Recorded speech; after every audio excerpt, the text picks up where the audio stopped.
flying windmill, egg beater. By any name you choose to call it, the helicopter is whirling its way to eminence as one of the most important developments in the history of man-made flight. A comparative newcomer to the aviation scene, the helicopter actually embodies flight principles that have been studied for centuries. Rotating and flapping wings, many of them in imitation of the birds, were being designed in the early 1300s. In the 15th century, the great artist-inventor Leonardo da Vinci made several sketches of an aircraft-like machine with lifting screws rotating about a vertical axis. But for 3 centuries afterward, interest in rotary wing flight was virtually non-existent. No effective means of supplying continuous power had been devised. In the early 1900s, the Frenchmen Cornu and Breguet and Russian-born Igor Sikorsky were making their initial but inconclusive experiments with early gasoline engines to turn the rotors. Not until 1937 did interest in the helicopter revive, when suddenly out of Germany came dramatic news of the remarkable Fokker helicopter, whose performance was reported to be vastly greater than anything achieved so far. In that year, Hanna Rösch, famous German woman flyer, flew the first experimental machine from Bremen to Berlin at an average speed of 68 miles per hour, and took a subsequent model up to 11,700 feet. By 1939, Sikorsky, now in America, had built his famous VS-300 machine, the first to find a good solution to the hampering problem of torque reaction. From this time on, the helicopter played an increasingly important part in peacetime and wartime aviation.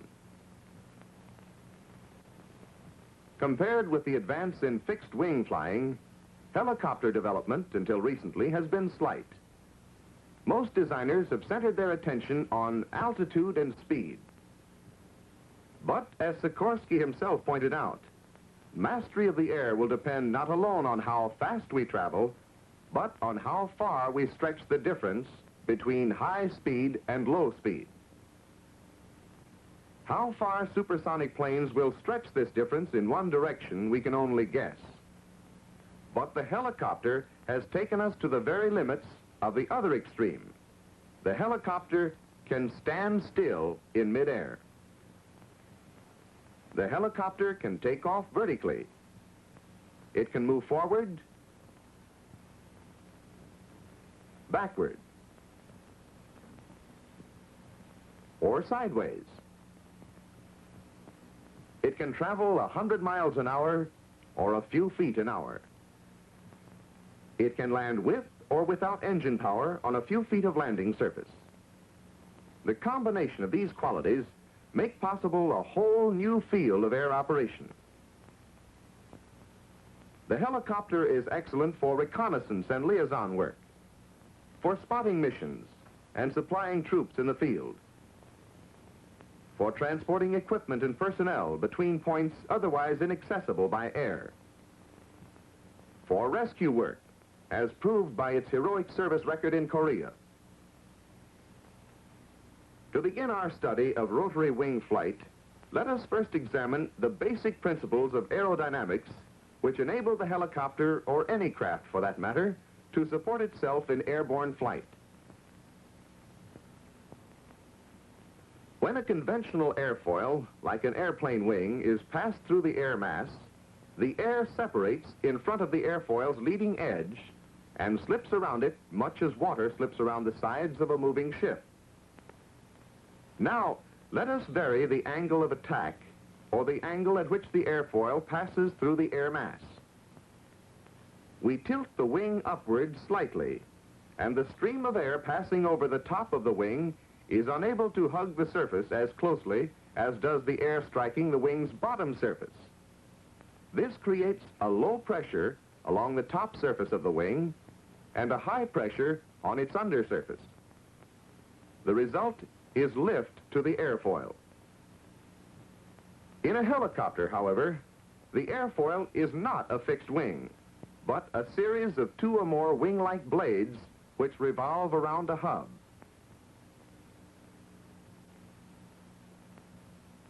When pitched at an angle of attack, the blades create this same low pressure along their top surfaces and high pressure against their lower surfaces. The result, as with a fixed wing, is lift. On a fixed-wing aircraft, the angle of the airfoil's attack depends entirely on the attitude or position of the aircraft itself. In the helicopter, however, the angle of the blade's attack may be altered independently of the fuselage. Recognizing that moving an airfoil through an air mass gives an aircraft the support it needs to become airborne, let us see how the helicopter utilizes this principle. The primary forces to produce flight can be classified as thrust and lift, which must be produced in greater force than drag and weight in order for flight to result. In fixed-wing craft, thrust is supplied by the engine-propeller combination or jet thrust. Lift is supplied by the wing surfaces. In the helicopter, however, thrust and lift are supplied simultaneously by the main rotor, which is driven by the engine. Now that we've discussed the principles producing flight, let's see how the helicopter is controlled in flight. Controlled flight is the coordination of vertical flight, horizontal flight, and steering. Vertical flight is achieved by the turning of the main rotor blades, which are powered by a gasoline engine. The engine is situated in the fuselage, which also houses the pilot and necessary controls. Now, if the speed of rotation and pitch of the main rotor blades is sufficient, the plane will rise. From this, it follows that varying degrees of pitch will produce varying degrees of lift.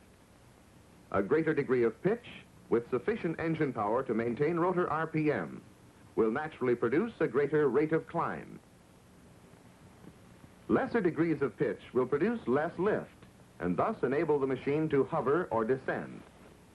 To produce these varying degrees of pitch, we employ a control system known as collective pitch control. A collective pitch stick, situated to the left of the pilot seat, connects to the rotor blades by a series of linkages and bell cranks and moves the blades on their pitch bearings. To raise our machine, we increase the pitch by pulling up on the collective stick. But immediately, a new problem arises. As the blades increase their pitch, they naturally offer more of their surface in passing through the air mass, thus creating greater resistance or drag. The tendency would be for the blades to slow down. So to keep our blades turning at the necessary RPM, we must draw more power from the engine. We do this by turning the motorcycle-type throttle built as a handle on the collective stick. In most helicopters, the movement of the stick and the compensating movement of the throttle are synchronized. But even so, the pilot must make small adjustments frequently. Assuming then that our machine is rising from the ground, we encounter still another problem. A phenomenon takes place called torque reaction.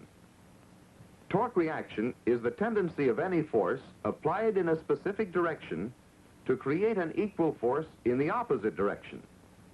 In this case, the engine is producing force to drive the blades in one direction, but an equal force tends to swing the engine itself around in the opposite direction.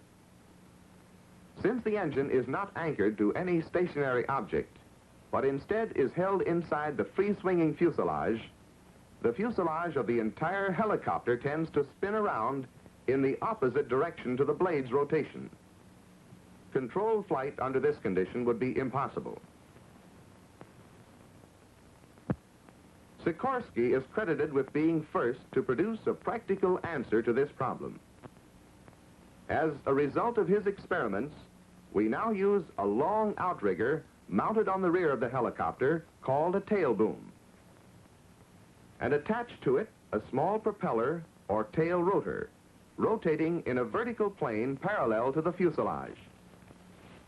This tail rotor is connected to the power plant by means of a long drive shaft. The pitch of the tail rotor blades may also be varied.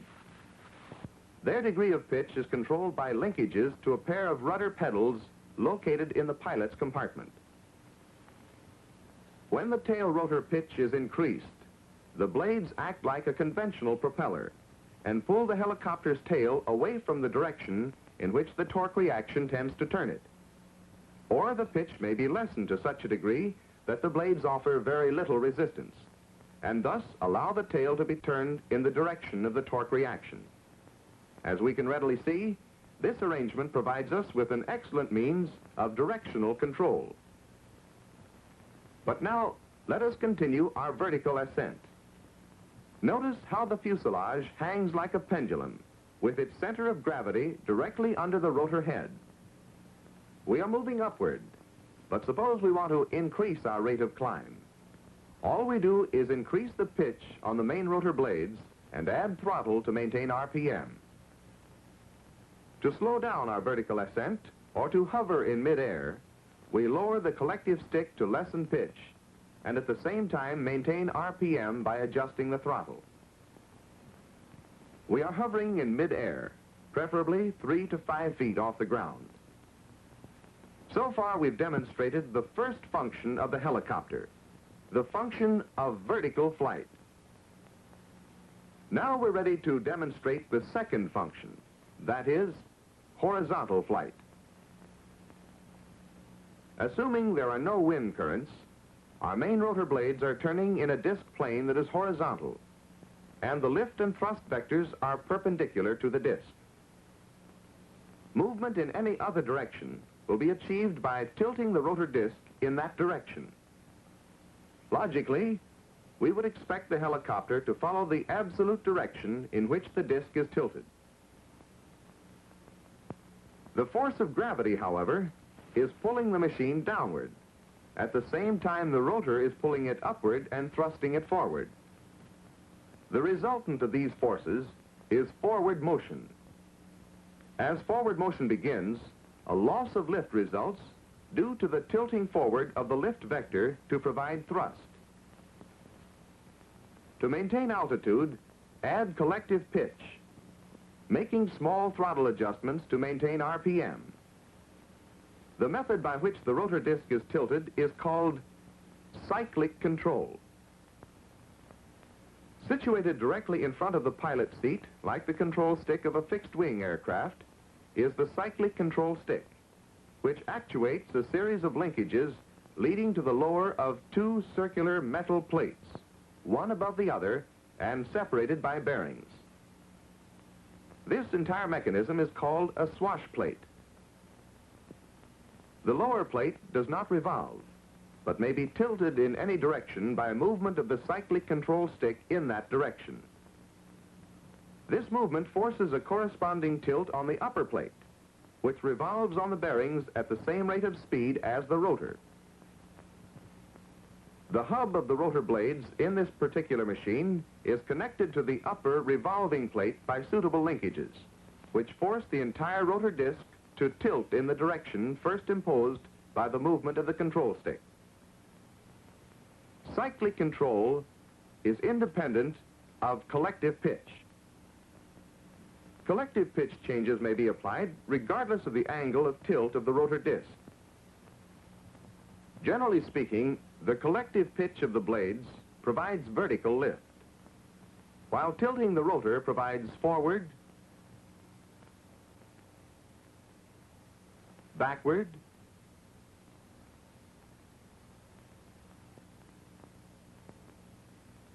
or sideward motion. Let us assume, then, that we have tilted the rotor disc forward and are moving forward. As we do so, we notice a slight loss of altitude. This is due to the fact that while we are hovering just above the ground, our rotor was forcing air downward in a limited area, and thus building up additional air pressure beneath the helicopter. This additional pressure is referred to commonly as a ground cushion. When the helicopter moves forward, it slips off this ground cushion into thinner, less compressed air, and so suffers a slight loss of air support from below. The pilot, however, compensates for this loss by applying more power and by increasing the pitch of the main rotor blades. Before we've gone very far, however, we notice a tendency of the craft to regain this lost altitude. Additional lift, called translational lift, is imparted to the rotor by virtue of horizontal motion. So far, we have seen the first function of the helicopter, namely vertical flight, and its second function, horizontal flight. Now we're ready for its third function, namely directional control. This is managed by two simultaneous maneuvers: tilting of the rotor disc in the direction we wish to go, and changing the blade pitch of the tail rotor. Let's assume we want to make a right turn. Our cyclic stick is in the forward position. Now we press it slightly to the right. This tends to pull the craft slowly about in the direction the disc is tilted. Such a turn, without steering help from the tail rotor, would result in a slipping turn similar to the turn a fixed-wing aircraft would make using aileron and no rudder. So, at the same time that we apply cyclic stick, we gently add right rudder. This decreases the pitch of the tail rotor and allows the torque reaction from the engine to swing the tail to the left, turning the nose to the right. The helicopter then makes a coordinated turn, the way a fixed-wing aircraft does when ailerons and rudder are applied simultaneously. When the heading we want has been reached, we neutralize the controls and roll out of the turn. Reversing this procedure would naturally turn the helicopter to the left. Sideward flight of the helicopter to right or left can also be achieved simply by pitching the tail rotor blades through rudder pedal action, so that constant fuselage heading is maintained regardless of rotor tilt or fuselage movement. The question often rises, if a helicopter engine fails in midair, won't the helicopter immediately go into a free fall and crash? Fortunately, this need not happen. A helicopter, if handled properly, can glide to a landing more easily than can a fixed-wing craft, because it needs less space in which to land.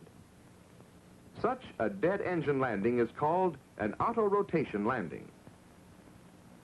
When the blades are being driven by the engine, they force the air downward through the rotor system. When the engine fails or is cut out manually, the helicopter itself begins to lose altitude. But the air passing upward through the rotor system forces the blades like a windmill to continue their rotation in the same direction they were going. As the helicopter goes into auto-rotation, the collective pitch stick must be put in full down position, reducing the pitch to a minimum in order to lessen drag, thereby permitting sufficient RPM to be built up. In fact, the RPM will generally be the same as when the machine is flying under power. As long as the rotor is turning at sufficient RPM, it is generating lift, powered or not. 20 or 25 feet above the ground, we flare out holding minimum pitch and return to level position. As the helicopter begins to settle and reaches about 10 feet of altitude, increase the collective pitch of the blades.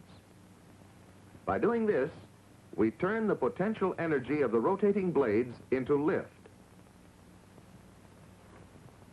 A minimum of about 400 feet is required at zero airspeed to get the average helicopter into effective auto-rotation. That is, the plane should have at least 400 feet in which to make the transition from powered to auto-rotation flight. However, at cruising speeds of 30 miles per hour or more, effective auto-rotation may be entered into at much lower altitudes. Because the forward speed allows most of the 400 feet of air travel required to accomplish this transition to be done in horizontal rather than vertical flight. Another factor affecting flight that every helicopter pilot must become familiar with is density altitude. To explain it in broad terms, The gases that make up the air are composed of numerous molecules. The number of molecules is usually measured in terms of so many per unit volume. An increase in barometric pressure will pack a larger number of molecules into the same space and make the gases or the air more dense.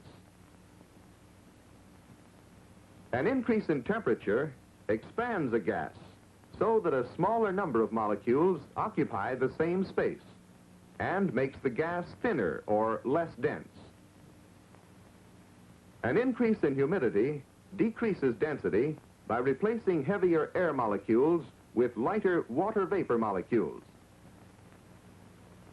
For purposes of illustration, picture a column of air existing over a certain field. If we set our altimeter at 29.92 inches of mercury, standard air pressure at sea level, our altimeter will indicate to us an altitude determined by the pressure of the air on the altimeter. This altitude is called pressure altitude. However, the performance of our helicopter is greatly affected by the density of the air through which our rotor blades are moving. To determine this density, we must take into account other atmospheric factors which affect air density, temperature, and humidity. An increase in temperature and a higher humidity will decrease the density of our air column. By taking into account these factors, we are able to arrive at density altitude. That is, pressure altitude corrected for temperature and humidity. The pilot must know the density altitude of the area in which he is flying his helicopter, because it will bear directly on the performance of his machine. The rotor blades develop more lift in dense air, and the engine develops more power than in thin air. The density altitude may get so high that operation of the helicopter no longer becomes practical unless certain precautions are taken. For example, loads must be lightened. The pilot must know that response to control changes will be slower and less predictable. For the sake of explaining basic rotary wing flight, we have chosen one particular type of helicopter for our demonstrations. This is not to deny that there are other and equally successful types or configurations. In heavier machines, capable of carrying up to 12 persons or more, 2 rotors instead of 1 may be used. Since the torque effect of either rotor can be offset by the other, no tail rotor is needed. Twin rotor machines like the Fokker design mentioned earlier may also mount their rotors side by side, although this type requires wider storage space than other types. Single rotor helicopters have been devised using jet propulsion applied at the tips of the blades to rotate them. This type, too, needs no tail rotor, since there is no engine torque reaction to work on the fuselage. All power originates at the tip of the blades. However, a rudder for directional control is mounted at the rear of the fuselage in the area of maximum rotor downwash. The number of blades on the individual rotor systems may vary from 2 to 5 or more. To conclude this brief introduction to rotary wing flight, let us summarize our investigation of the helicopter in terms of its 3 primary functions. The first of these is the function of vertical flight. The second, the function of horizontal flight. And finally, the function of directional control. All 3 of these functions are performed for the most part by the rotor system, the blades of which act as an airfoil revolving about a hub.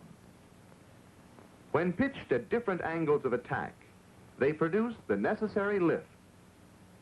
The pitch of the blades is controlled in the following way. The pitch of the individual blades collectively is controlled by the collective stick at the side of the pilot seat. The collective pitch of the blades, supported by sufficient power from the engine, determines the speed at which the helicopter moves vertically. Horizontal flight is controlled primarily by the cyclic stick, which can tilt the plane of rotation of the main rotor in any desired direction. Direction of the tilt determines the direction of flight. Because of its unique versatility, its ability to climb vertically, to hang motionless, to move in any direction regardless of heading, the helicopter has opened up an entirely new realm of air operation. At present, it still lacks great speed and the power to lift heavy loads. But these developments will come with time. It is enough to know that for the present, today's helicopter has proved the ancient theory of rotary wing flight to be a practical one, as many men can testify.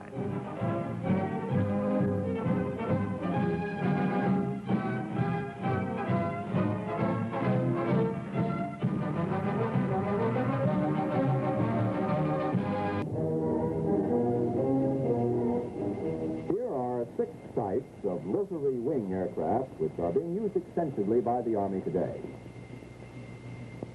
The H-13, a two-place, single-rotor, side-by-side helicopter designed for evacuation, observation, and reconnaissance.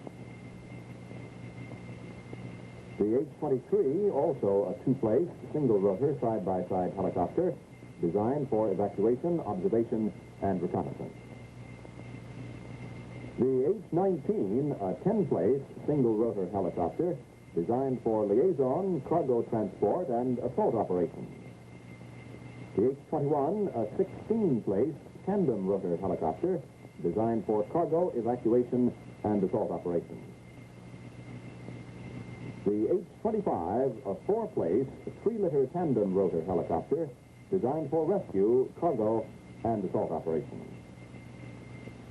And the H-34, a 14-place, 6-liter, single-rotor helicopter designed for cargo, rescue, and assault operations.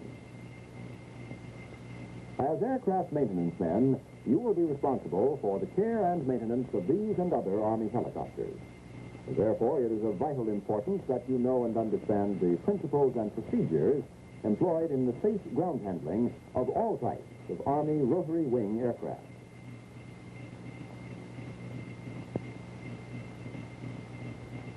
Although the fundamental principles are the same, the technique used in ground handling a skid-type helicopter, such as the H-13, will vary somewhat with the technique employed when ground handling a wheel-type helicopter, such as the H-34.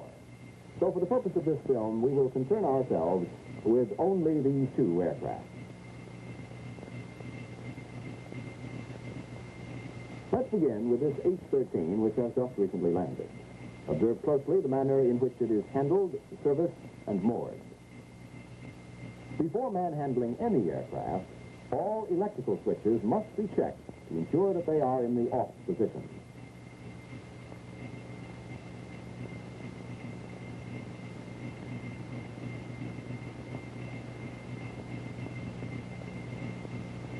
The main rotor blade must be secured to the tail boom.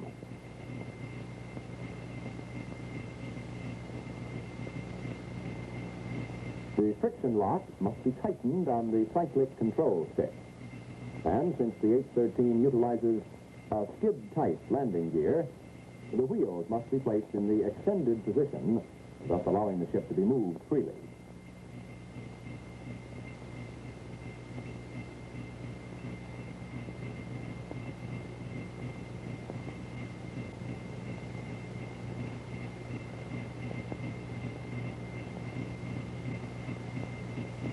Pushing an aircraft, application of pressure must be applied only upon the parts designated to receive pushing force.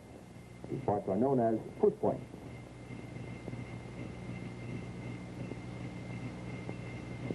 The push points on the H-13 are the structure, the 4 extended portions of the cross tubes, and the tail skid, which is also used to guide the helicopter.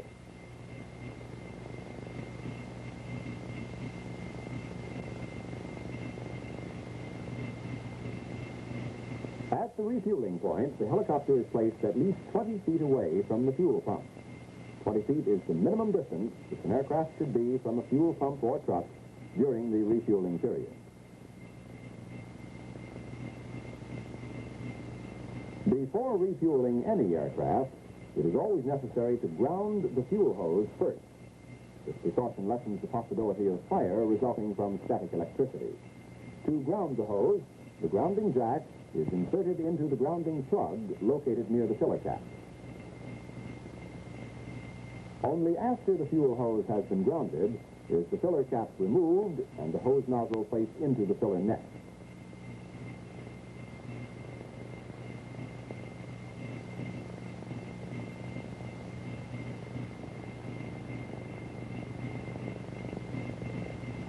During the refueling process, the heavy weight of the hose must be supported.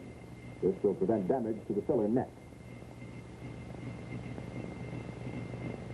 Extreme caution must be exercised when filling the tanks.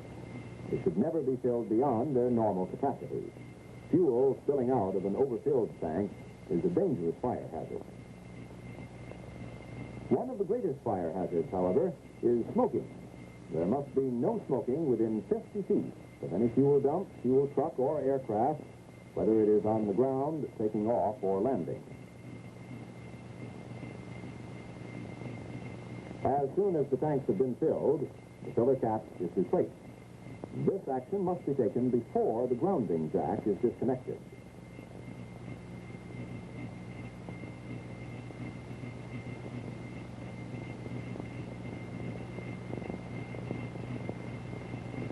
The oil level is now checked.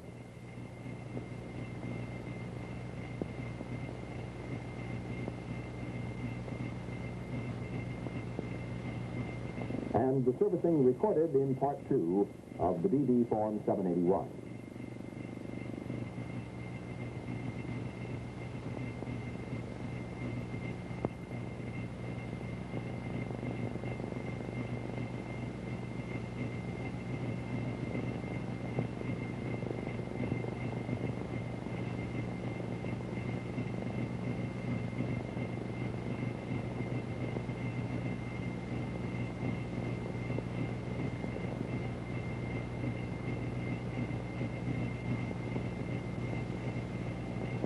If a tractor is available, the H-13 may be towed.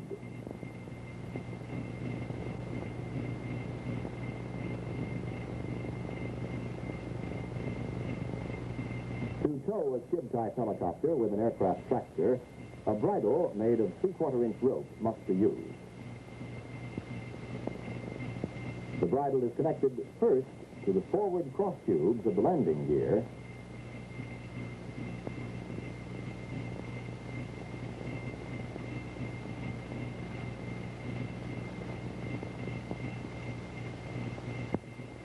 and then to the tractor.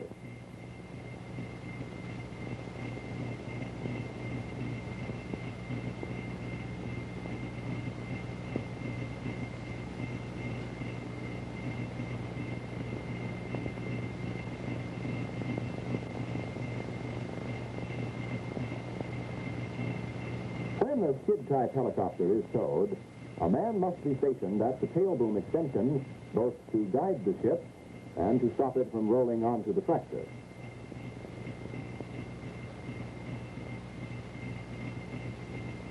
To apply braking action, the tail boom is raised or lowered in such a manner that the skids come into contact with the ground.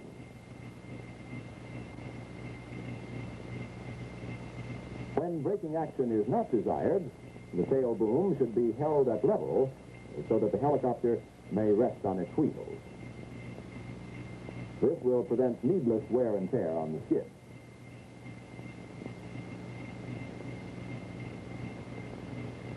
When a helicopter is being towed into a parking area, a qualified crewman should always be available to direct the tractor by hand signals to a tie-down position. With only a few exceptions, the hand signals used in directing the movement of helicopters may also be used in guiding fixed-wing aircraft. As soon as the helicopter is properly positioned over the tie-down point, the tractor is stopped.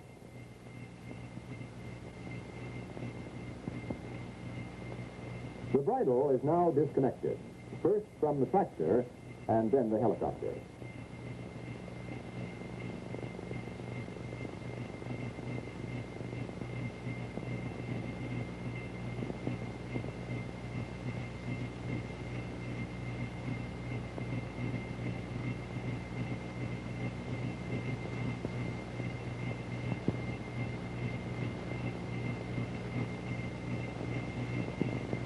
And the wheels are retracted.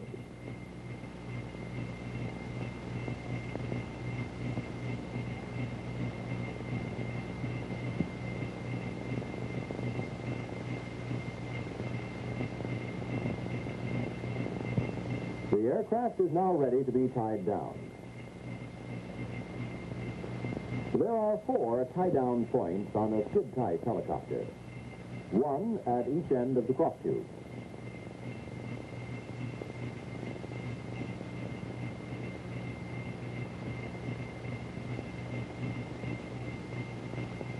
The ropes are tied with stopper knots and the loose ends secured with hatches.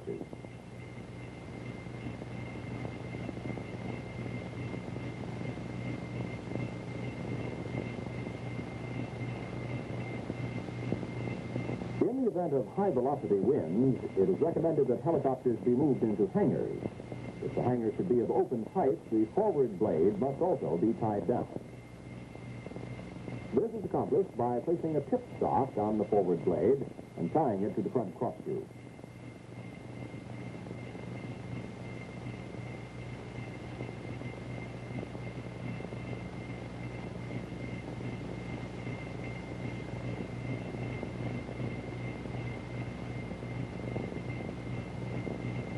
The helicopter may now be untied and moved into the hangar. Remember, always moor an aircraft headed into the wind. With a few exceptions, the H-34 is ground-handled in much the same manner as the H-13. For example, because of its high gross weight, this aircraft should be towed rather than pushed.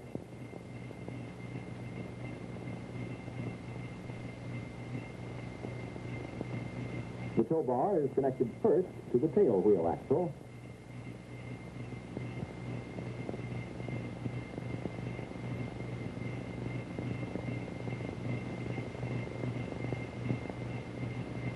And then to the pitch on the tractor.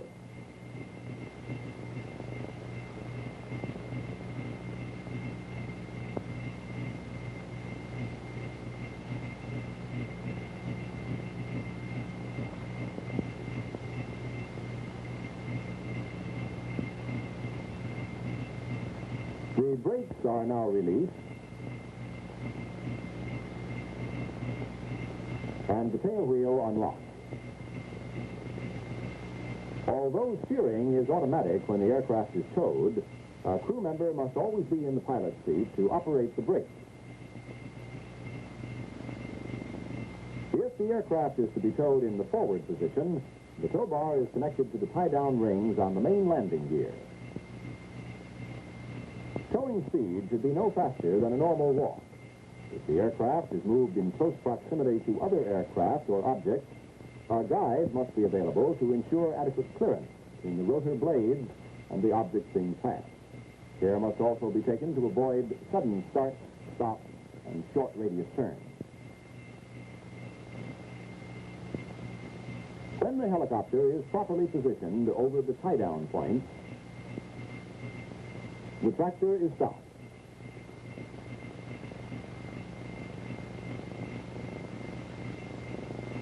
The brakes set and the tail wheel relocked. The wheels are then shocked.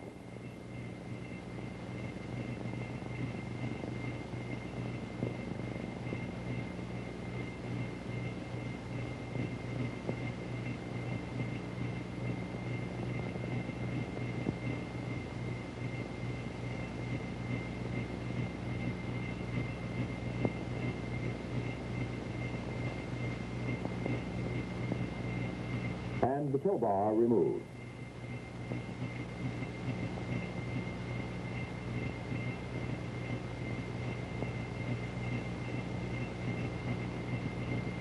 The helicopter is now ready to be tied down. The H-34 must be tied down at 6 different points. There must be a tie down on each side of the fuselage above the main landing gear strut, on each side of the forward landing gear, and on each side of the fuselage just forward of the tail wheel.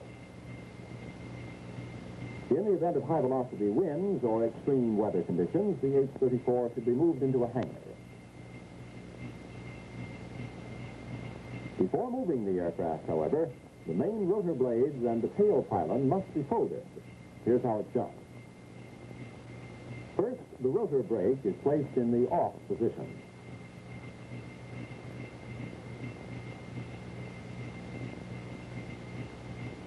Then the tail pylon is folded. It takes 2 men to fold the pylon. One to steady it, while the other releases the lock pins on the ratchet lock.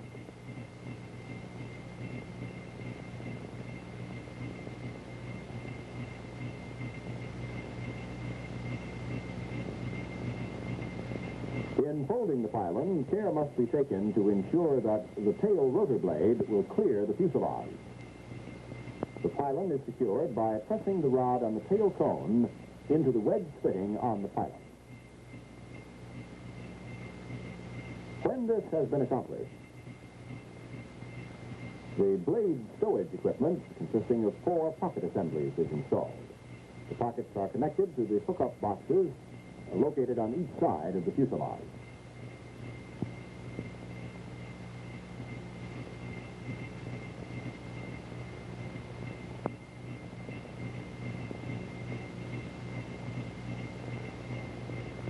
After the collective pitch control has been placed in the low position and the cyclic in neutral, the main rotor blades are turned until they are equally spaced, 2 blades on each side of the fuselage. At this time, the outboard end of the aft blade on the right side of the fuselage is ported with a blade crutch.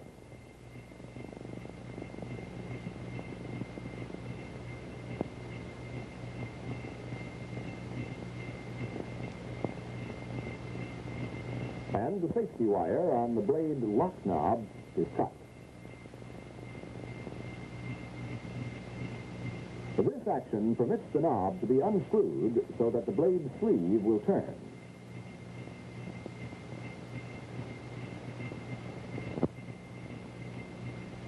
The taper pin is then removed.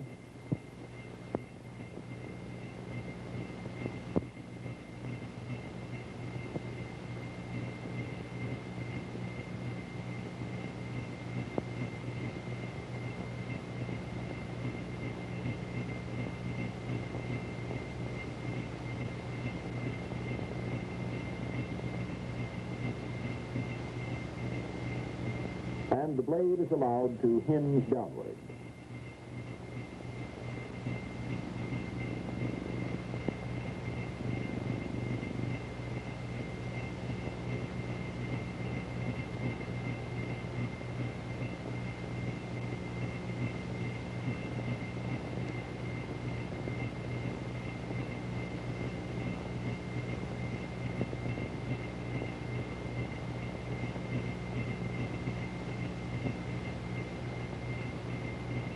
The blade is folded to the side of the tail and secured in the upper blade pocket. When securing the blade, care must be taken to ensure that the leading edges are in the down position.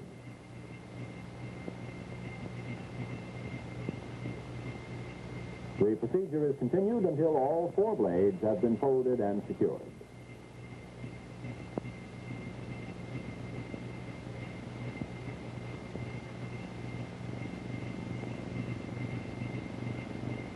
The aircraft may now be untied and towed into the hangar.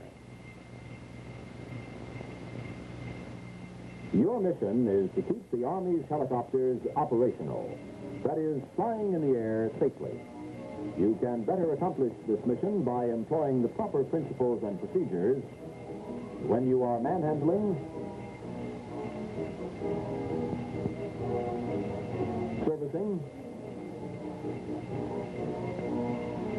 towing, and mooring, the Army's rotary wing aircraft.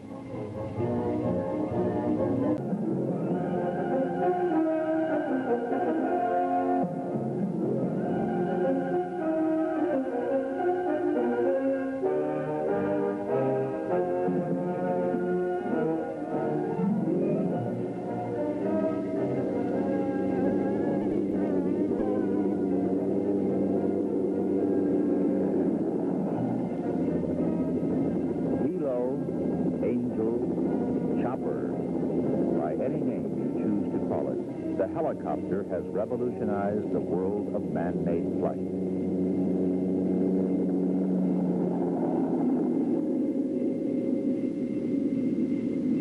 Although the helicopter was one of the earliest conceptions for power-driven flight, it was one of the latest to get into the air in practical form. In the 15th century, the great artist-inventor Leonardo da Vinci had analyzed the flight of birds and had made several sketches of an aircraft-like machine with lifting screws rotating about a central axis. In the 1900s, the Frenchmen Cornu and Breguet and Russian-born Igor Sikorsky were making their initial experiments with gas engines to turn the rotors. A dormant period followed. Then, in 1937, came dramatic news from Germany. The Fokker helicopter, whose performance was reported to be vastly superior to anything achieved so far. In 1939, Sikorsky, now in America, had built his famous VS-300 machine, the first to solve the problem of uncontrolled spinning or torque reaction by adding a small tail rotor. Thus began an age when helicopters were to play a most important part in both civil and military aviation. The helicopter's role in rescue work is already legendary.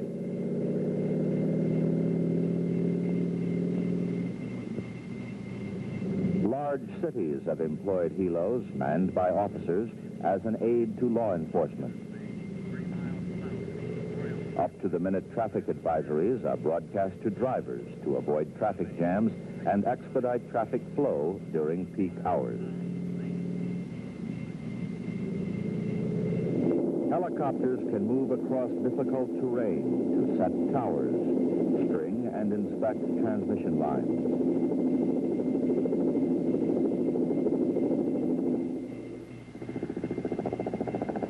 The helo's powerful rotor wash can be used for more effective crop dusting.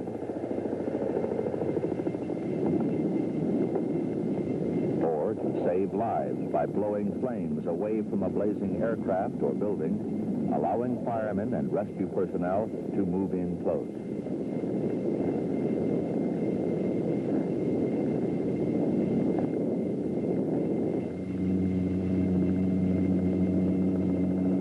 Executives now travel door to door on business trips. The most important of these being our own chief executive, who often lands and takes off from the White House lawn.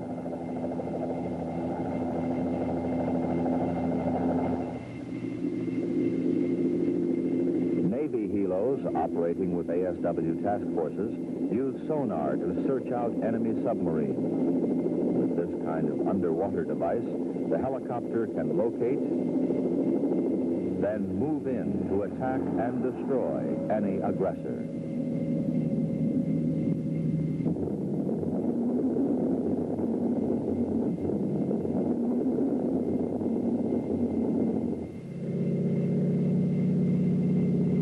The Vietnam conflict has been called the world's first helicopter war. Choppers have brought a new mobility to the battlefield.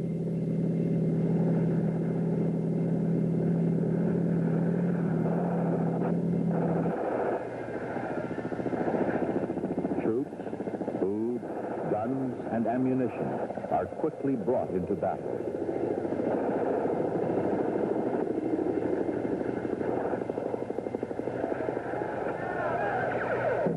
Gunships fly protection for ground forces.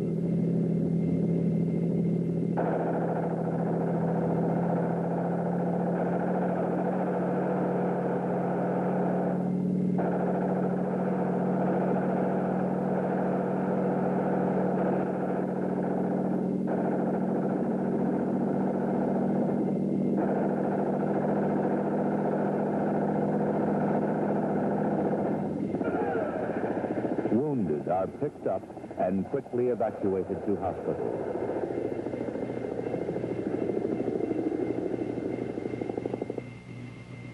Unlike the fixed-wing aircraft, the helicopter has a unique freedom of movement. It can fly up or down, hover in place, fly forward or sideways, and can even fly backward. It can land without engine power in an area little more than its own length. How does this unique and versatile machine work? Although a complex machine, it flies for the same reason any heavier-than-air machine flies. Air passes over its airfoils to achieve lift.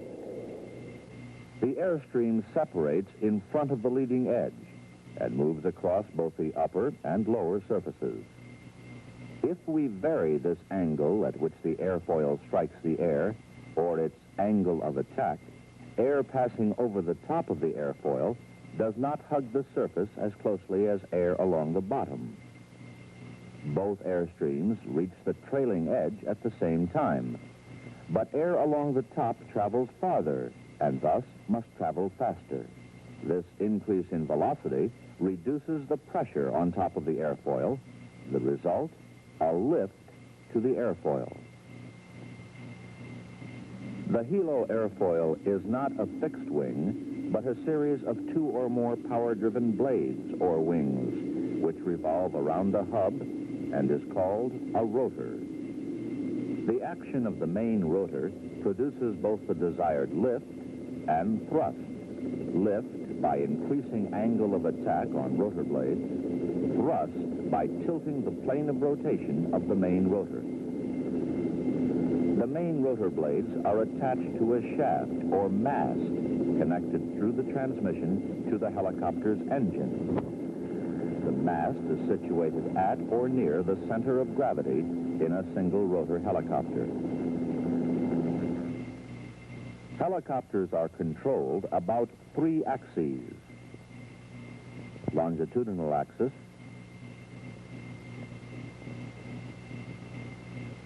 lateral axis, and vertical axis. There are 4 controls that enable the helicopter to move within these axes. In general, these are collective and throttle, rudders, and cyclic. Let's see how each of these control systems works in actual flight.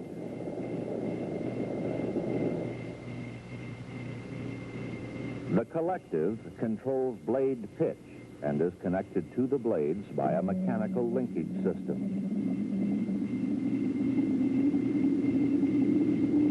As we pull up on the collective, blade angle of attack is increased. However, this increased angle of attack offers more surface to the wind, creating greater drag. More power must be applied, or blades will slow down. With additional power and increased angle of attack, the Hilo climbs. In gas turbine helicopters, a fuel control automatically compensates for this condition. In other types, the pilot must apply additional power manually. To increase altitude, we increase angle of attack, thereby thereby increasing lift, assuming blade speed is constant. Conversely, to descend, we lower the collective. The blade now offers less angle of attack and consequently less lift. Therefore, the helo settles. Addition of collective will stop the descent. As the helicopter starts to rise, torque reaction begins to rotate the airframe. Torque reaction is the tendency of any rotational force applied in a specific direction to create an equal force in the opposite direction. Torque reaction is controlled by pressure on the rudder pedals, which govern the pitch or angle of attack of the tail rotor blade. Left rudder increases angle of attack. Right rudder decreases angle of attack. Suppose we are in a hover and we want to rotate left. As we apply light pressure on the left rudder pedal, the helo rotates left. The angle of attack of the tail rotor is increased, thereby overcompensating for torque reaction. To rotate right, we press the right rudder pedal. Angle of attack on the tail rotor blades is decreased, allowing partial torque reaction to rotate the helo.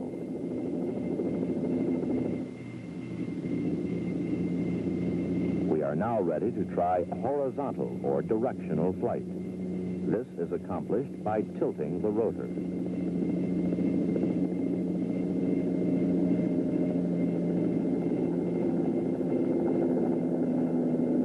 Control of the rotor's tilt is by the cyclic in front of the pilot. It controls movement about the lateral axis, forward or backward, and also about the longitudinal axis for right or left turns while in forward flight.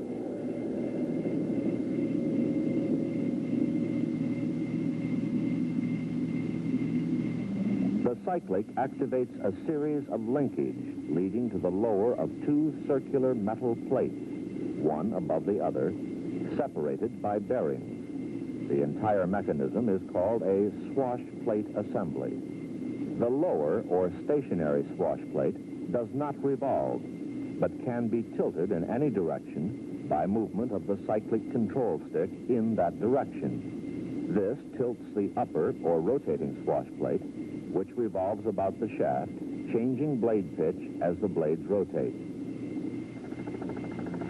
Directional control is achieved by two simultaneous actions: tilting the rotor in the direction we wish to go and changing the pitch of the tail rotor.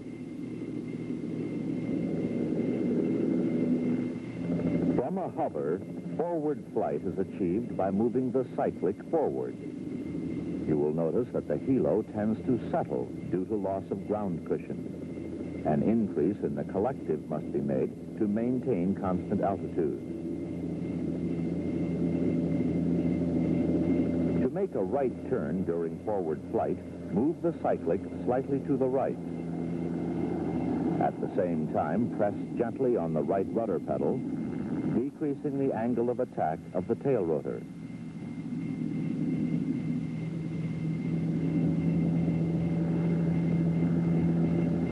To turn left, reverse direction of these movements.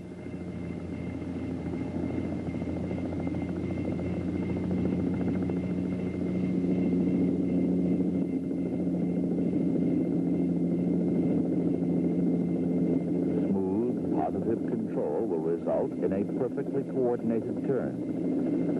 Upon reaching the desired heading, neutralize control.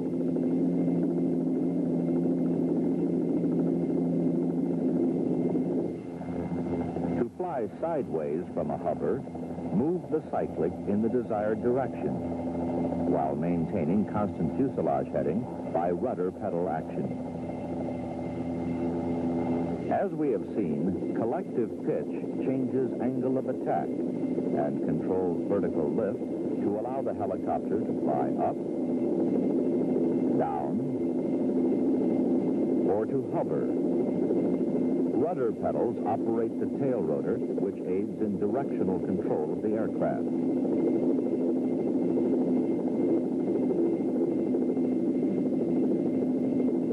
The cyclic controls forward,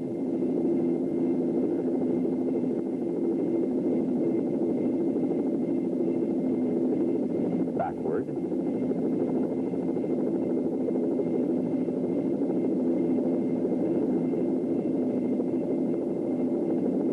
or sideways motion by tilting the rotor disc.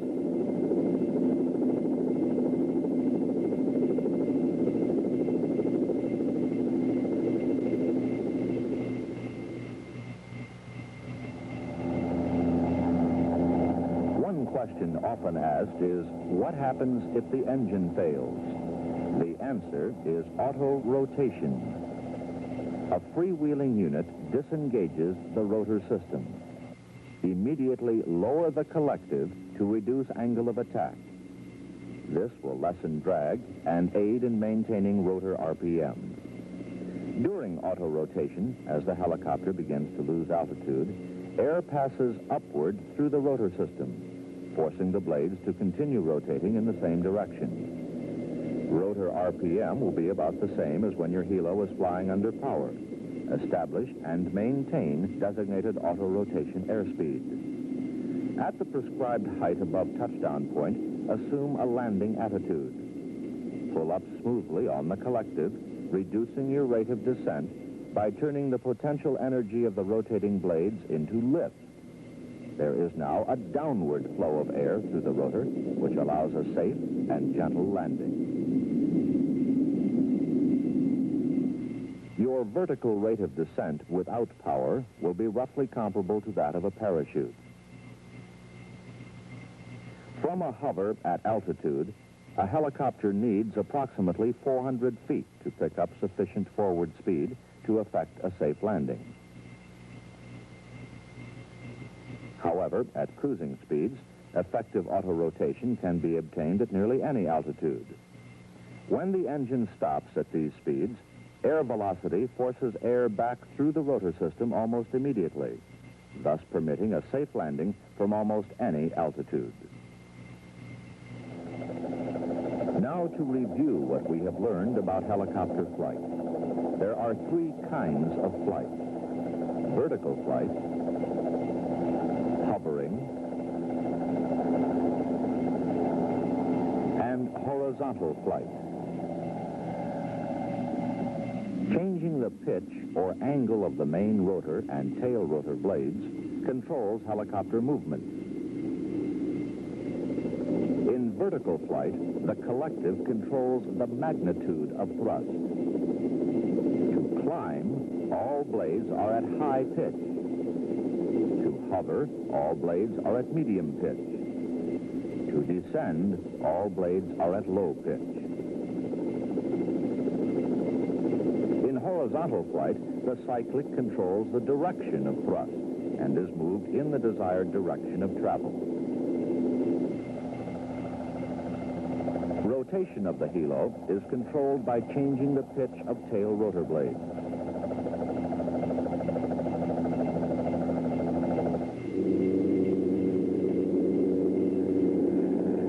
Although this film has covered the operation of the single lifting rotor, these basic principles also apply to other configurations. The other three have no tail rotor.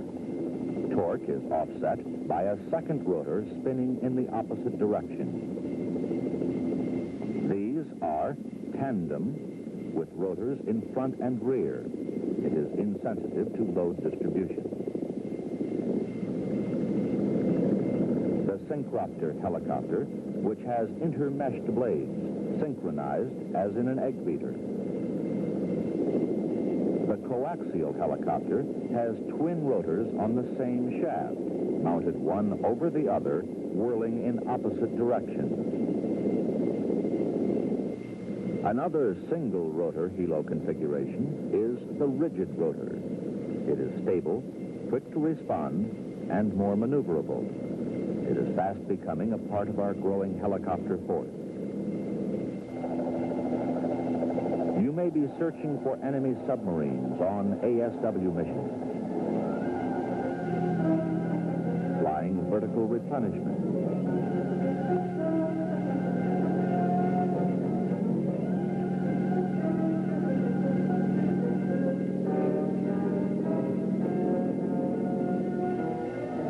rescuing astronauts from the sea,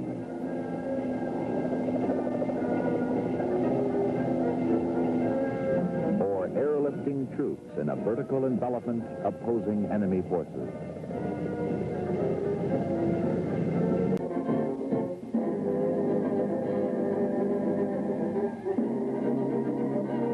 Ever since the helicopter was introduced as an Army air vehicle, student pilots have had the jitters before their first night flight. This film contains no secret formulas. It does contain helpful facts and guidance. To prepare yourself for your first night flight, the most worthwhile way for you to spend your time is in the cockpit. Make a list of instruments, switches, and controls. Then learn to locate them without looking at them.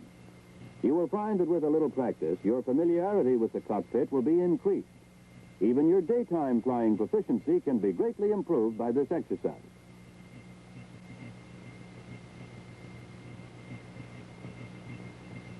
Before your first session of night flying, your instructor will give you a blindfold cockpit check.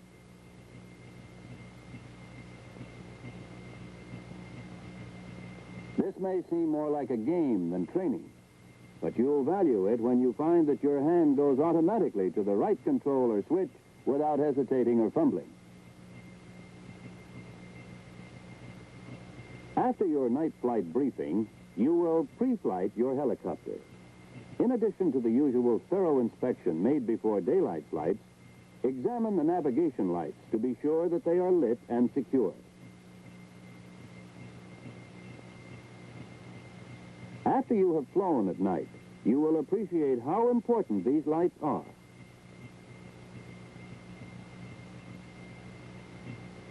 Inspect the wires to see that there are no loose connections.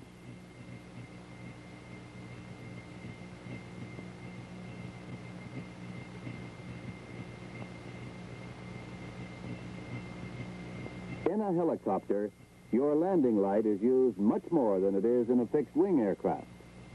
Be sure that it is adjusted at the proper angle to provide light where you need it. The lighting system in the H-23's cockpit is simple but well designed. The instruments are lit with indirect red light. A rheostat on the panel controls the brilliance of the light. For general lighting and chart reading, a red filtered light is used. Since red markings are invisible in red light, never mark charts with red pencils.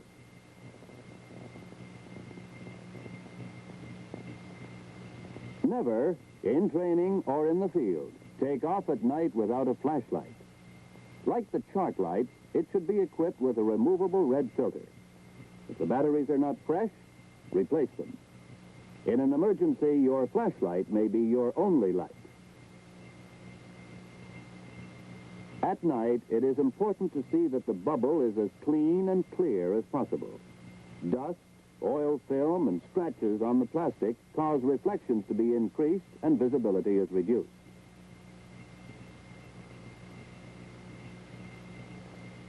Continue with normal pre-flight inspection.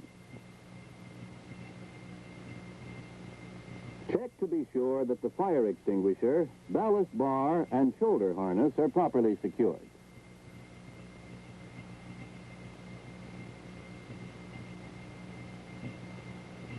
Be especially careful and thorough on your regular pre-flight inspection. Your odds on successfully landing a dead helicopter are greatly reduced after dark.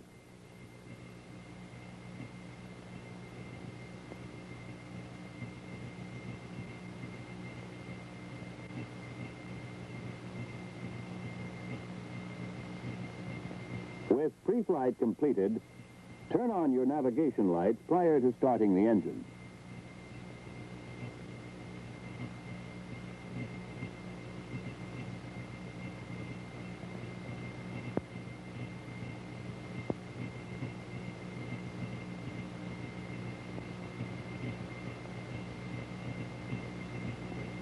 While the engine is warming up, make a radio check for proper transmission and reception. With lights on, it may be necessary to increase RPM until the generator cuts in order to obtain efficient radio performance.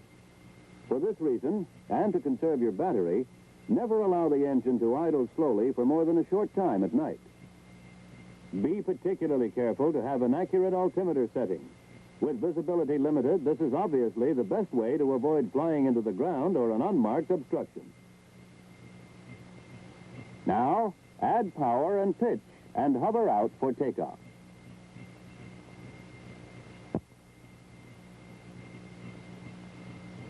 To avoid hovering accidents, remember your judgment of speed and distance is reduced at night. Use your landing light if it will help you. Follow the same procedures used in the daytime, but take extra care, and above all, move slowly. The slower you move, the more time you have to make decisions and to alter your course.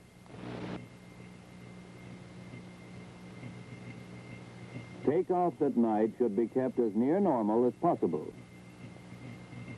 After you have made your clearing turn, you snap on your landing light before taking off.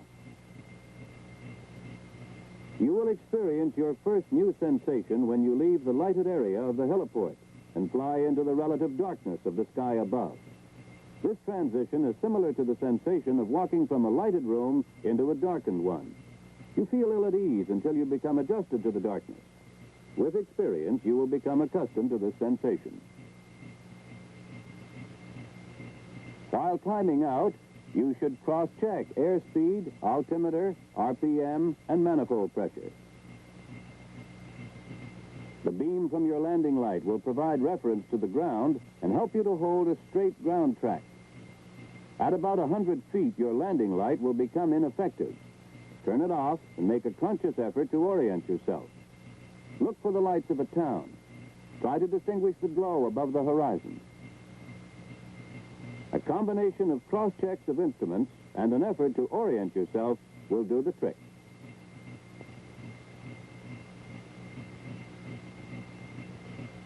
Keep your instrument lights as dim as possible. This will preserve your night vision and reduce reflections on the interior of the bubble to a minimum. While cruising, monitor engine instruments, RPM, airspeed, and altitude.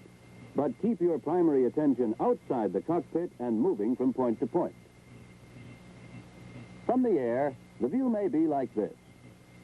There are visible lights all over the area, but ahead of you are the lights of a town. You fail to keep your eyes moving and become fascinated by the lights of the town. Soon you experience difficulty in holding heading and airspeed. Why? The answer is that you are unconsciously adjusting your attitude to fly toward the town. By scanning the horizon and all visible lights, you will have no more difficulty in holding attitude than you do in the daytime. Keeping your eyes moving is the only way to avoid those ugly words, mid-air collision. Be alert for other aircraft and learn to recognize their course and proximity by observing their lights. All aircraft are equipped with navigation lights just like those on your H-23. In addition to navigation lights, other aircraft, such as this H-34, have a rotating beacon. Its red flashes can be seen from many miles. At closer quarters, navigation lights can tell you another aircraft's course. Anytime you see two closely spaced red and green lights, another aircraft is flying directly toward you. If the aircraft is flying in the same direction, you will also see the white tail lights, especially in the pattern. Learn to judge their speed relative to yours so you won't overtake them.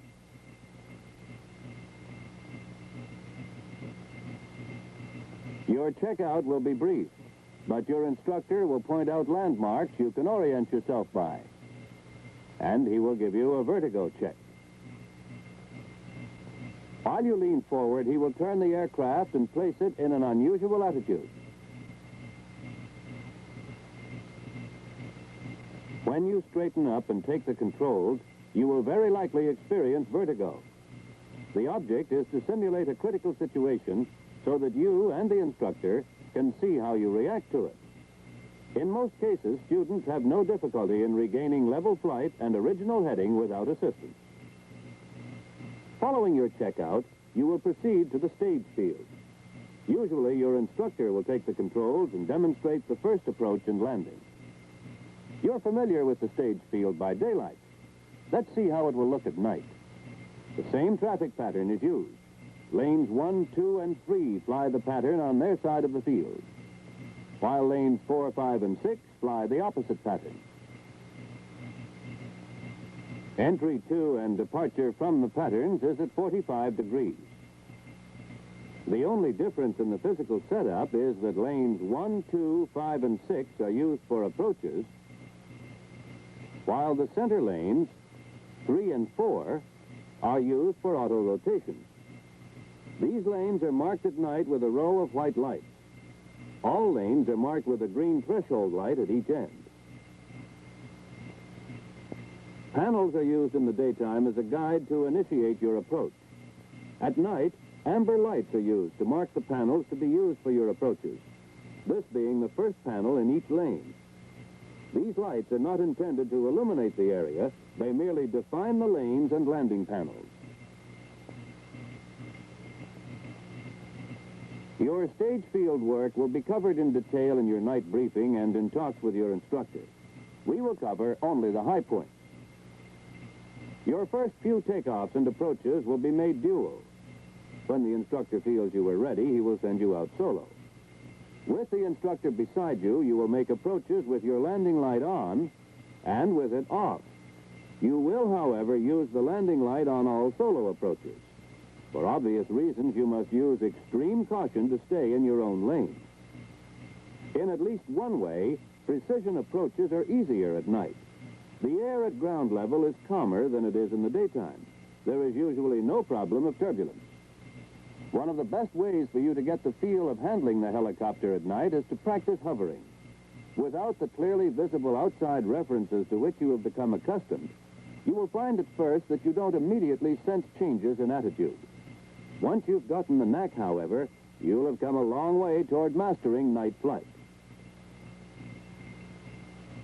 Before you solo, you will make at least one auto-rotation. Auto-rotations will not be made solo, except, of course, in an emergency. When you are ready for solo, call for clearance to cross the intervening lanes before taking the instructor to the parking area. Hover carefully, but move across the landing area without hesitation. Note also that you use your landing light whenever you hover at the stage field. Call again for lane crossing clearance before moving out onto the stage field. Then move out to the lane and panel which the controller has designated. Before leaving the stage field, let us consider some important safety precautions. Do not attempt steep turns at night. Without clearly visible references, you can get into serious difficulties. Here's another point. Never turn on your landing light on base legs. Here's what can happen. There's another pilot on base in the opposite pattern. Without thinking, you snap on your light and blind him just when he needs all the vision he has. You'll get down safely, but will he? Make a shallow turn onto final and coordinate your descent carefully. At about 200 feet, snap on the light. This will give you plenty of time to accustom your eyes to its glare before you actually need it. Takeoffs are rigidly controlled. Call for clearance and make a clearing turn. This enables you to check traffic in all directions and allows the control supervisor to check your navigation lights. You will spend the balance of the period making normal takeoffs and approaches. Remember, in night operations, there are no new maneuvers. The only real difference is that visibility is limited. Now, let's review what we have learned about night flying. Prepare for your night flight by becoming completely familiar with the layout of the cockpit. In pre-flight, check the navigation and landing lights, instrument and map lights, and your flashlight. Check your radio for transmission and reception. While hovering, move slowly and you'll avoid accidents.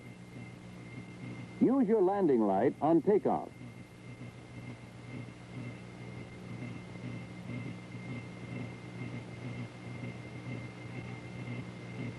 As you move into the darkness from the lighted heliport, cross-check instruments, but don't keep your head in the cockpit.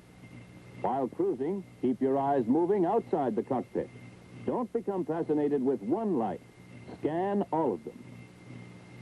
Learn to observe the course and speed of other aircraft by observing their lights. By the time you've finished your first flight at night, you'll be sure of one thing. Night flying demands more of you than any other normal flying situation.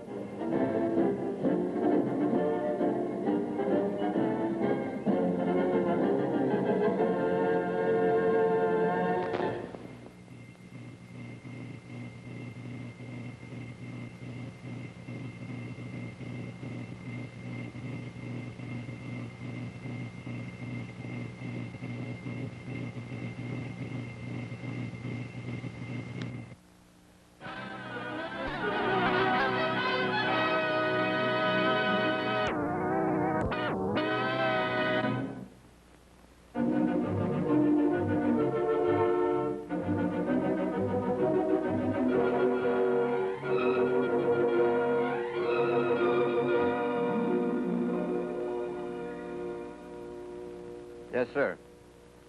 Right, sir. Road junction at Checkpoint Lima. Yes, sir. Can have a helicopter there in 20 minutes or less. Yes, sir. Watson?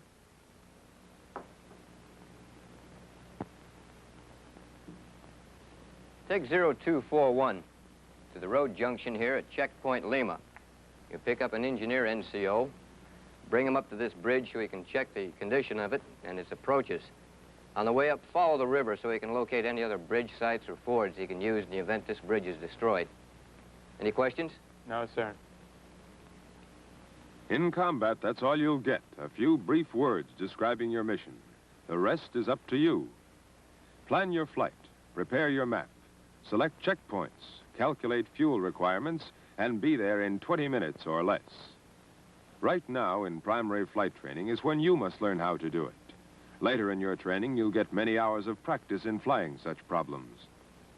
Let's go back several years in this aviator's career to the days when he was in primary. Watson is a little worried about this part of flight training, navigation. It sounds, well, sort of complicated. Physical things like flying are hard enough, but charts and plotters and computers, there always has to be something to make life more difficult.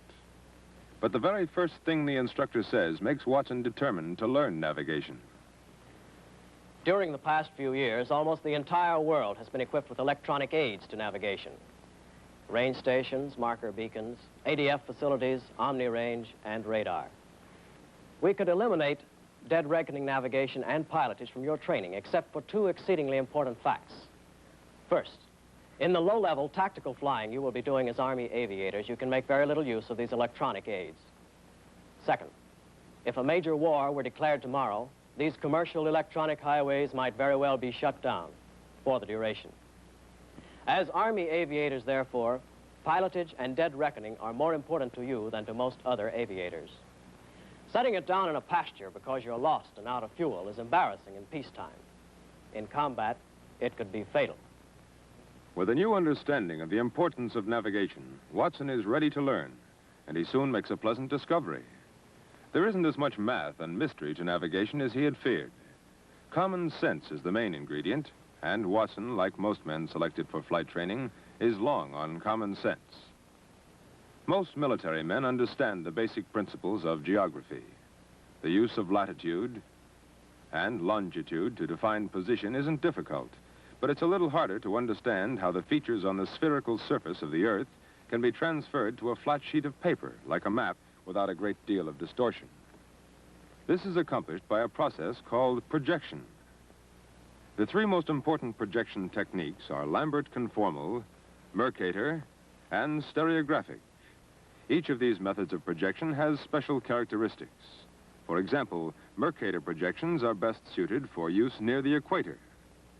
Charts based on stereographic projections are most accurate and easiest to use in the high latitudes, near the poles. But Lambert conformal projections give the aviator the truest representation of terrain, direction, and distance in most areas of the Earth. Therefore, Lambert charts are most frequently used for aerial navigation. Map reading was not new to Watson, but he had to change his concept of the length of a mile. For years, he'd thought in just plain miles or statute miles. In the United States, a statute mile is 5,280 feet, but in other countries it has different lengths. The nautical mile, however, is the same all over the world.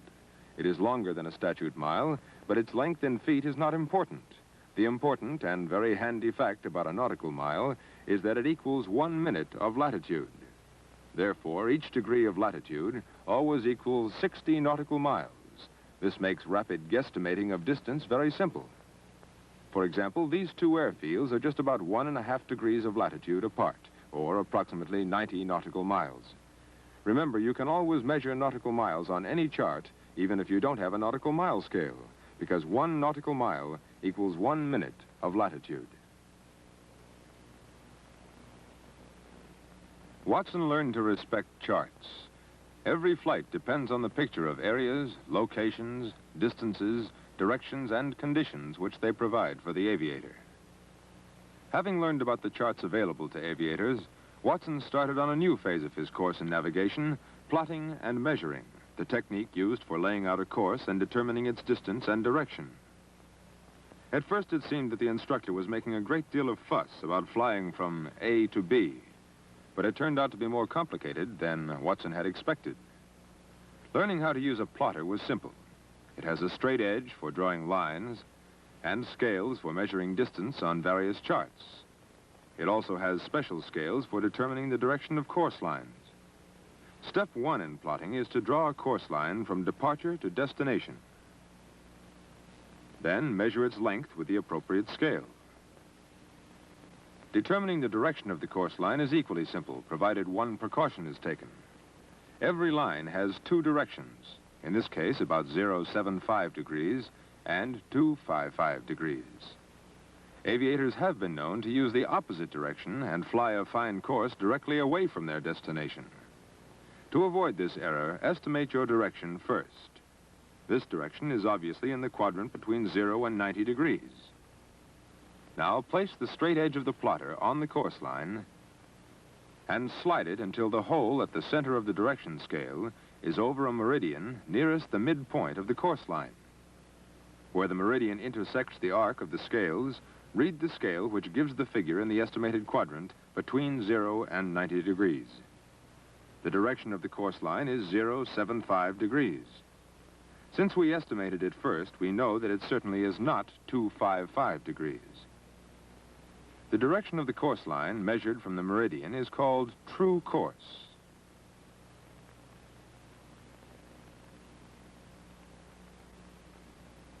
It would be very nice if we could simply point our nose to a true course of 075 degrees, fly at 60 knots, and 1 hour later arrive at point B. But we can't always do this because of wind effect.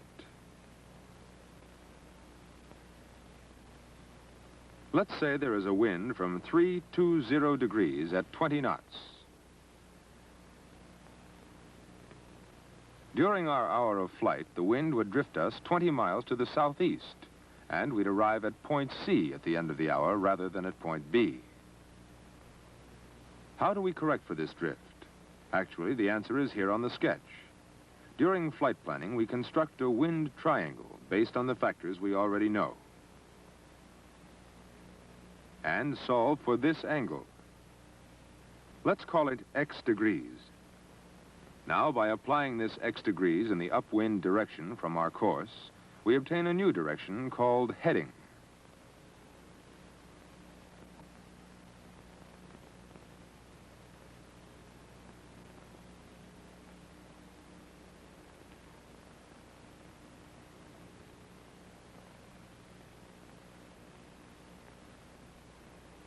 This angle is called true heading. In other words, we turn the nose of our helicopter X degrees upwind so that we are flying into the wind and overcoming the drifting effect as we make good our course to point B. The ability to obtain drift correction quickly and accurately depends on learning to solve wind triangles, and that means learning to work with the computer.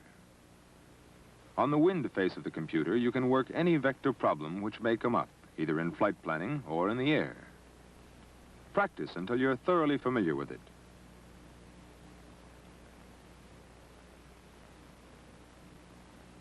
The slide rule face of the computer is equally important. Its major use is in the solution of problems concerning time, speed, and distance. But it also can convert statute miles or kilometers to nautical miles, or give you the answer to any problems of multiplication or division. Set up a sample problem for which you know the answer. Working out that problem will show you how to work any similar problem. Now let's go back to our problem of flying from A to B. We have calculated drift and obtained a heading which will compensate for wind. But this heading will still not take us to point B. True course and true heading were measured from a meridian which points to the geographic North Pole, or true north. But a magnetic compass points to the magnetic North Pole, which is actually some distance away from the geographic pole. For this reason, at most points on the Earth, there is a difference between true north, shown by meridians, and magnetic north, indicated by a compass needle. This difference is called variation.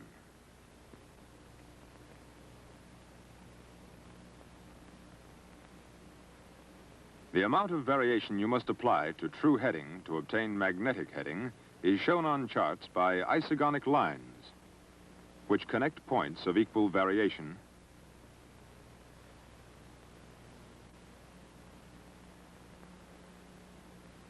and show variation east or west between true north and magnetic north.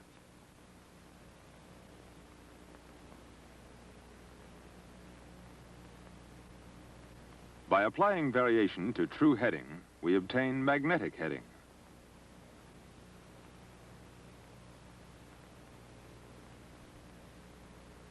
Another factor which affects your compass reading is the aircraft itself.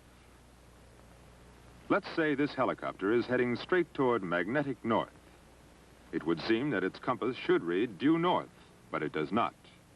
The reason for this is that the magnets which actuate the compass are attracted by steel in the structure of the helicopter, and by electrical fields from its wiring, magnetos, and so forth.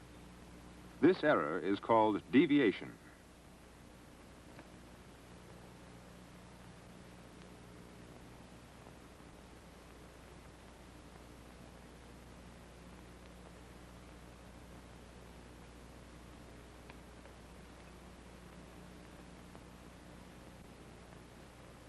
Near the aircraft compass, you will find a compass card, which gives the deviation for the compass in that particular aircraft. Deviation is usually quite small, but on a long flight it can be important. Applying deviation to magnetic heading will give you compass heading.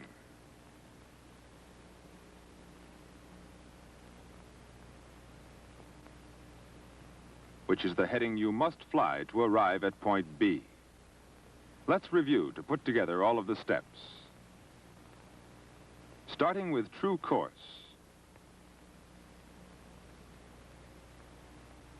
Which is measured from a meridian, we add or subtract drift correction.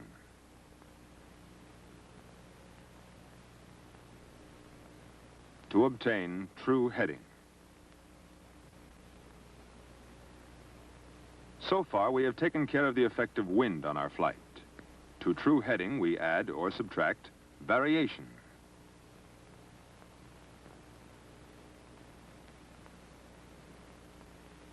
To obtain magnetic heading.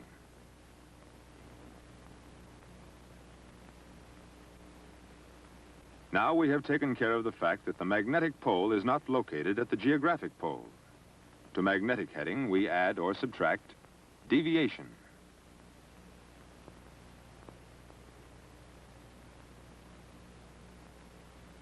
and obtain compass heading. This accounts for the error induced in a compass by forces other than the magnetic pole. After completing flight training, Watson was assigned to Fort Hood.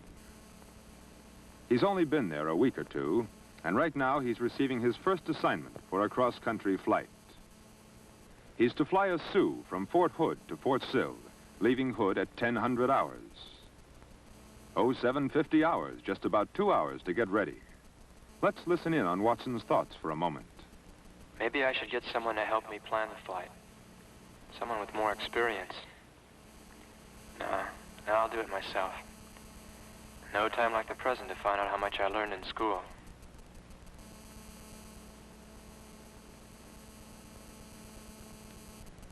Within 30 minutes, Watson is down at operations and has made a good start. He's checked weather and found that it's VFR all the way. And he's selected his charts and surveyed the route. Right now, he's estimating his fuel requirements and selecting refueling points. Let's listen in again. Little better than 3.5 degrees of latitude. 3.5 degrees times 60 miles to the degree. 210 miles plus a little bit. 2 fuel stops should do it. One at Walters and one at Shepherd. Just close enough together to leave me a margin for error. Now I get the course lines drawn and select checkpoints. After drawing in course lines, he proceeds to select checkpoints, making sure that they are obvious ones, not easily confused with similar points close to his course. Before recording them on his chart, he rechecks to make sure they are close enough together. He'll be flying at about 1,000 feet in an H-13.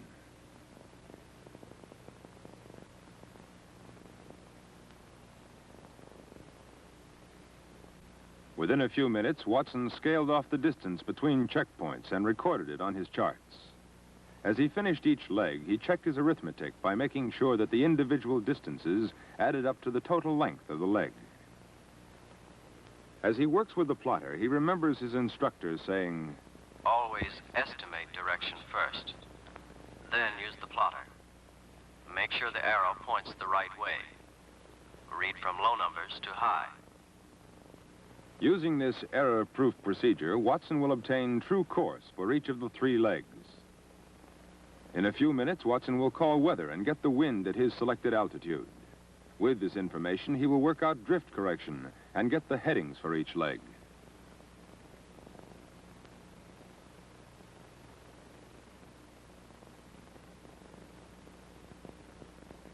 With the aid of the computer, Watson has now obtained true airspeed, ground speed, drift correction, and true heading for each of the legs. And with this information, checks to find variation from the closest isogonic line. Variation remains the same for all 3 legs. Watson seems happy with the job of flight planning he's doing. From here on, Watson's flight plan is clear sailing. He'll finish with plenty of time to recheck his work, file a flight plan, and pre-flight the Sioux. Then, from the card in the helicopter, Watson will select the deviation appropriate for each leg of his flight. Applying deviation to magnetic heading, he will obtain compass heading and be ready to take off. Careful planning and practical experience, such as this at Fort Hood, will really pay off in this combat situation where we first met Watson. For combat missions demand an expert knowledge of map reading, dead reckoning, and pilotage.